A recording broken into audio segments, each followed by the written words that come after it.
Suasana di sekitar Hotel Kubika pada malam hari, dan di depan Hotel Kubika ini adalah rusun ASN. Ini adalah kawasan hunian barat atau West Resident. Ini merupakan salah satu kawasan yang paling sering dikunjungi oleh masyarakat yang melakukan kunjungan ke IKN. Dan di kawasan ini terdapat restoran kampung kecil, dan di sebelah restoran kampung kecil akan dibangun lapangan olahraga, ada lapangan padel dan restoran lagi dari Hotel Kubika. Dan ini salah satu ruas jalan West Resident dengan row 16 meter. Parkiran pun membludak sampai ke jalan ini ya. Dan kita akan melihat tenan yang ada di rusun ASN. Jadi di tahun 2026 ini sudah banyak titik yang dibuka untuk kunjungan masyarakat umum. Yang paling sering adalah di depan Istana Negara, kawasan perkantoran Kemenko dan Plaza Seremoni, serta Taman Kusuma Bangsa, Bukit Bendera, dan Beranda Nusantara. Kalau Plaza Bhinneka Tunggal Ika belum sepenuhnya dibuka untuk kunjungan masyarakat umum. Plaza Bhinneka Tunggal Ika itu kawasan titik nol IKN. Jadi rusun ASN ini disiapkan untuk para ASN yang akan datang. Dan di kawasan West Resident ini nanti untuk ASN dari lintas kementerian yang akan dipindah ke IKN.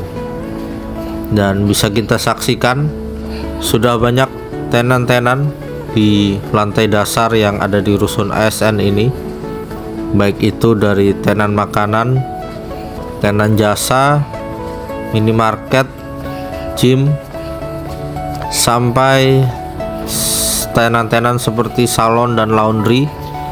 Semua disiapkan untuk memenuhi kebutuhan para ASN di IKN. Jadi para ASN tidak perlu gentar dan takut IKN ini sepi, tidak ada apa-apa. Bisa kita saksikan saat ini juga sudah sangat lengkap tenan yang berdiri, baik itu di kawasan perkantoran dan di kawasan hunian.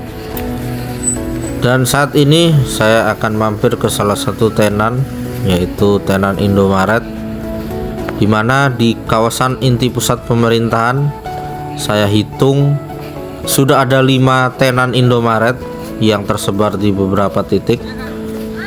Selain Indomaret ada Alfamart, kemudian ada Kokomart dan tenan-tenan lainnya.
Jadi bisa kita saksikan ya, kalau kunjungan masyarakat ke IKN itu sangat tinggi sekali antusiasmenya. Bahkan tercatat di data sewaktu momen libur Natal dan Tahun Baru itu kurang lebih 300.000 orang datang ke IKN. Kemudian di momen libur Lebaran itu sekitar 350.000 orang. Maka dari itu sebenarnya pemerintah pusat melalui Kemenpan RB sudah saatnya mendata ASN lintas kementerian untuk segera dipindahkan ke IKN secara bertahap. Tentunya kawasan inti pusat pemerintahan ini nanti akan semakin ramai dari ASN, kemudian para wisatawan, dan ini akan menggerakkan sektor swasta untuk berinvestasi di IKN, di mana sudah banyak sekali investor yang melakukan seremonial groundbreaking tapi sedang menunggu momen yang tepat. Tentunya kalau semakin banyak masyarakat mengisi kawasan inti, tentu akan banyak hunian maupun apartemen yang dibangun oleh para investor yang bisa dibeli oleh masyarakat umum. Dan tentunya selain pusat pemerintahan, IKN juga bisa menjadi pusat pariwisata. Dan sebentar lagi juga sekolah serta kampus di IKN akan diisi oleh siswa dan mahasiswa baru, dan yang paling banyak adalah dari SMA Taruna Nusantara, karena banyak siswa dari Magelang yang akan bersekolah di IKN serta siswa baru. Ini akan menambah keramaian di kawasan inti pusat pemerintahan, yang tentunya akan menggerakkan sektor swasta agar cepat membangun di IKN.